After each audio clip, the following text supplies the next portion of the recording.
Hello students, welcome to module 2.2। तो हमने 2.1 में गति के अलग अलग प्रकार के बारे में पढ़ा था, लेकिन जब आप फिज़िक्स पढ़ते हैं तो आप बेसिकली अलग अलग भौतिक राशियों के बारे में पढ़ते हैं। तो जिन भौतिक राशियों की सहायता से हम लोग गति को पढ़ते हैं वो भौतिक राशियाँ हैं दूरी, विस्थापन, चाल, वेग और त्वरण। इंग्लिश में डिस्टेंस, डिस्प्लेसमेंट, स्पीड, वेलोसिटी और एक्सेलरेशन। तो दोबारा फिर से हम लोग क्वेश्चन के हेल्प से ही पढ़ेंगे इन्हें भी।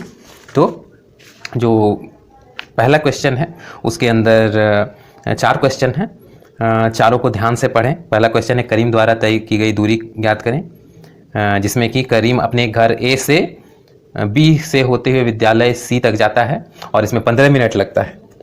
दूसरा, इसी क्वेश्चन के अंदर करीम द्वारा तय किया गया विस्थापन ज्ञात करें। तीसरा, औसत चाल और चौथा औसत वेग ज्ञात करें। ऑप्शंस भी दिए गए हैं। तो अगर आपको लगता है कि आप कर सकते हैं तो पहले खुद अटेम्प्ट कीजिए, और अगर आपका अटेम्प्ट हो गया हो तो मैं बताना शुरू करूं। देखिए, दूरी तय करने के लिए पहले आपको पता होना चाहिए कि दूरी होती क्या है। दूरी हम लोग के लिए एक बहुत कॉमन सी चीज़ है, लेकिन फिजिक्स में इसका भी एक प्रॉपर डेफिनेशन होता है। बिना प्रॉपर डेफिनेशन के हर चीज़ में कंफ्यूजन क्रिएट हो सकता है, तो हम लोग फिजिक्स में हर चीज़ को डिफाइन कर लेते हैं। दूरी का डेफिनेशन क्या है कि वस्तु द्वारा तय किए गए रास्ते की लंबाई को दूरी कहते हैं। फॉर एग्जाम्पल, एक चींटी है, यहाँ चीनी का एक दाना है जिसको खाने के लिए चींटी इस रास्ते से यहाँ तक जाती है, तो इस रास्ते की जो लंबाई है उसको कहेंगे चींटी द्वारा तय की गई दूरी। तो यहाँ पर करीम द्वारा तय की गई दूरी क्या होगी? करीम कुछ इस रास्ते से ए से बी और फिर बी से सी तक जाता है। टोटल इस रास्ते की लंबाई क्या हो जाएगी? 600 और प्लस 800 यानी 1400 मीटर। तो ऑप्शन सी करेक्ट हो गया। दूसरा क्वेश्चन क्या है कि करीम द्वारा तय किया गया विस्थापन ज्ञात करें। तो इसके लिए आपको पता होना चाहिए कि विस्थापन क्या होता है। तो विस्थापन यानी डिस्प्लेसमेंट, इसका डेफिनेशन होता है वस्तु के प्रारंभिक एवं अंतिम स्थिति के बीच की न्यूनतम दूरी को विस्थापन कहते हैं। मतलब चींटी वाले एग्जाम्पल में ये चींटी की प्रारंभिक स्थिति थी, यहाँ पर अंतिम स्थिति हो गई, तो इसके बीच की जो न्यूनतम दूरी है उसको विस्थापन कहते हैं। और न्यूनतम दूरी होती कौन सी है? तो जो दूरी स्ट्रेट लाइन में होती है उसको न्यूनतम दूरी कहते हैं। स्ट्रेट लाइन वाली दूरी ही न्यूनतम दूरी होती है। तो हमारे क्वेश्चन के केस में क्या होगा कि करीम की प्रारंभिक स्थिति ए है, अंतिम स्थिति सी है, तो इसके बीच की न्यूनतम दूरी AC हो गई। और पाइथागोरस प्रमेय के इस्तेमाल से आप निकाल सकते हैं AC की लंबाई होगी 1000 मीटर। तो ये AC ही प्रारंभिक और अंतिम स्थिति के बीच की न्यूनतम दूरी हो गई 1000 मीटर। तो करीम का विस्थापन 1000 मीटर यानी कि 1 किलोमीटर। अब आते हैं क्वेश्चन नंबर 3 में, लेकिन उसके पहले मैं विस्थापन में थोड़ा सा डिटेल बताना चाहूँगा कि विस्थापन और दूरी दोनों का ऐसा ही मात्रक मीटर है, और जो विमीय सूत्र है वो m0L/T0 है। और दोनों में एक डिफरेंस ये है कि दूरी एक अदिश राशि है और विस्थापन एक सदिश राशि है। सदिश राशि और अदिश राशि के बारे में भी एक ब्रीफ में मैं बता देता हूँ कि अदिश राशि वो है जिसमें आप सिर्फ परिमाण की बात करते हैं कि वो है कितना, और सदिश राशि में आप परिमाण के साथ साथ वो किस दिशा में है इसकी भी बात करते हैं। फॉर एग्जाम्पल, चींटी वाले केस में ये उसके द्वारा तय की गई दूरी हो गई, फॉर एग्जाम्पल 6 मीटर है मान लेते हैं, और तो इसमें कोई डायरेक्शन नहीं है, डायरेक्शन तो हर पॉइंट पे बदल रहा है। लेकिन विस्थापन की बात करें तो ये स्पेसिफिक एक खास डायरेक्शन में है, और इस केस में मान लेते हैं कि ये कुछ 3 मीटर है। तो इसमें दिशा तो है ही और 3 मीटर इसका परिमाण है।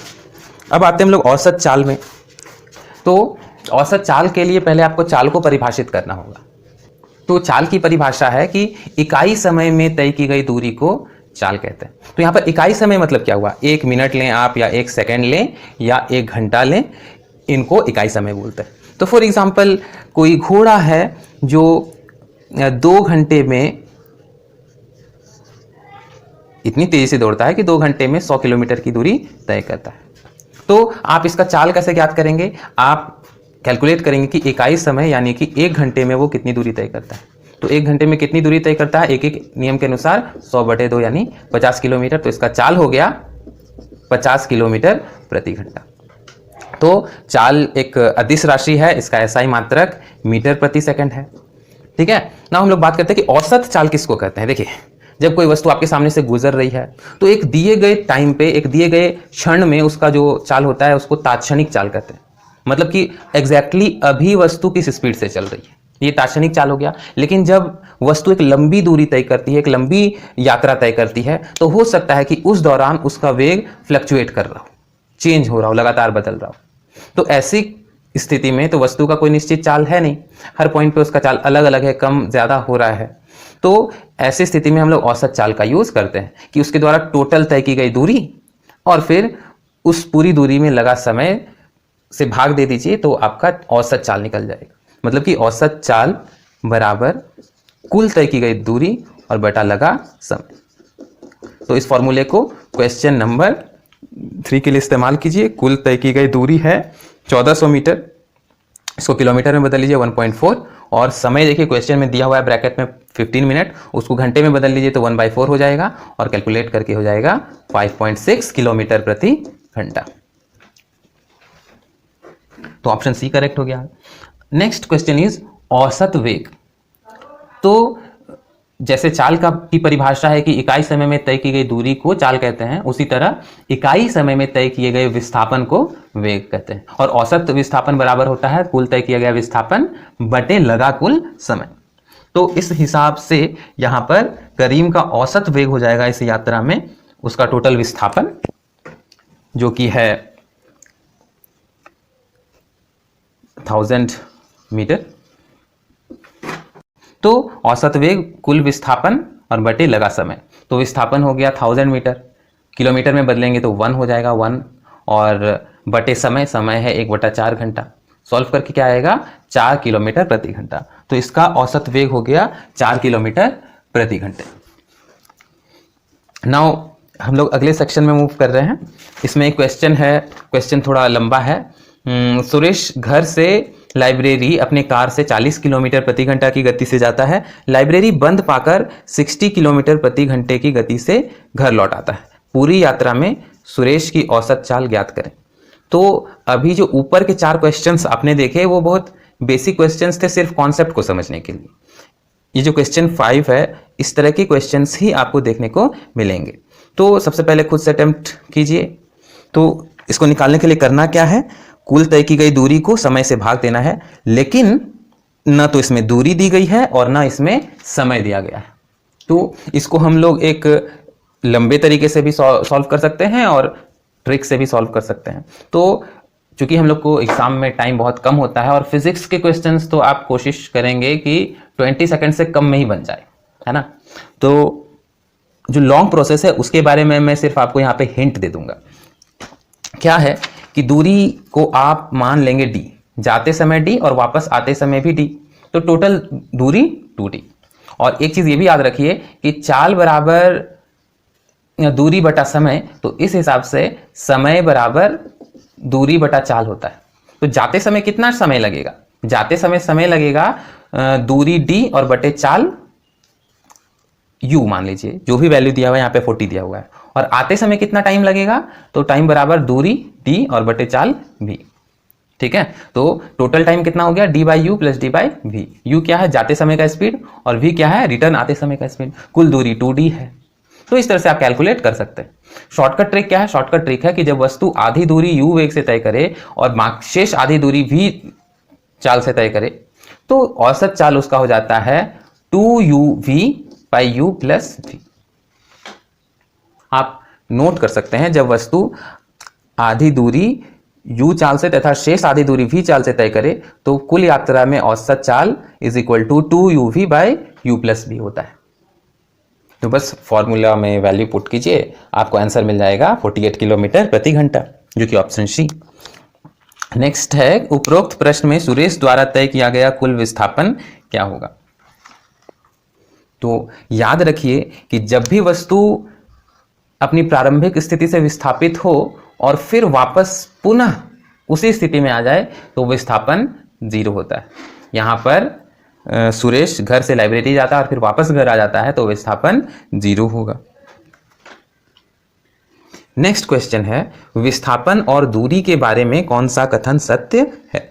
तो आप अपना चिंतन मनन कर लें। Now I will explain it. देखिए, जब वस्तु सरल रेखा में गति करे, फॉर एग्जाम्पल लाइक दिस, तो ये प्रारंभिक स्थिति, ये अंतिम स्थिति, ये रास्ते की लंबाई, तो ये दूरी हो गई। विस्थापन किसको बोलते हैं? प्रारंभिक और अंतिम स्थिति के बीच की न्यूनतम दूरी को, तो वो भी दोनों सेम हो गए। तो स्ट्रेट लाइन के, क्योंकि स्ट्रेट लाइन पाथ है, तो ऐसे केस में दूरी बराबर विस्थापन हो जाता है। लेकिन इसके अलावा कोई भी अलग तरह का केस हो, कहने का मतलब कि वस्तु के जो चलने का रास्ता हो वो स्ट्रेट लाइन नहीं हो, कर्व्ड हो, तो ऐसे में क्या होगा कि जो न्यूनतम दूरी, सबसे कम दूरी है, वो तो स्ट्रेट लाइन होता है। उसके अलावा कोई भी रास्ता आप चूज करें वो स्ट्रेट लाइन से लंबा ही होगा। यानी कि अगर वस्तु ट्रैवल करता है तो दूरी विस्थापन से ज्यादा होगा।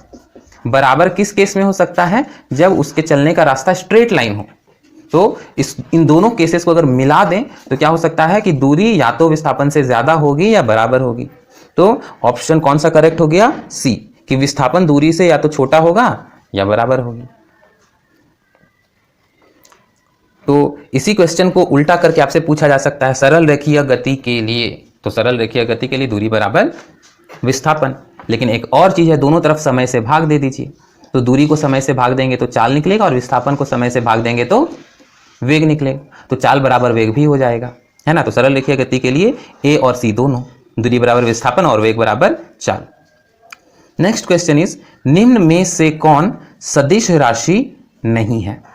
तो मैंने स्टार्टिंग में ही आपको बताया था कि विस्थापन सदिश राशि है और दूरी जो है वो अदिश राशि है। तो यहाँ पर कुछ छोटे मोटे रूल्स जान लीजिए कि सदिश को सदिश के साथ ही जोड़ा या घटाया जा सकता है, और अदिश को अदिश के साथ ही जोड़ा या घटाया जा सकता है, ठीक है। और जब आप सदिश राशि को अदिश राशि से भाग देते हैं तो रिजल्ट सदिश होता है। सदिश राशि को अदिश राशि से गुना या भाग करते हैं तो रिजल्ट एक सदिश राशि होता है।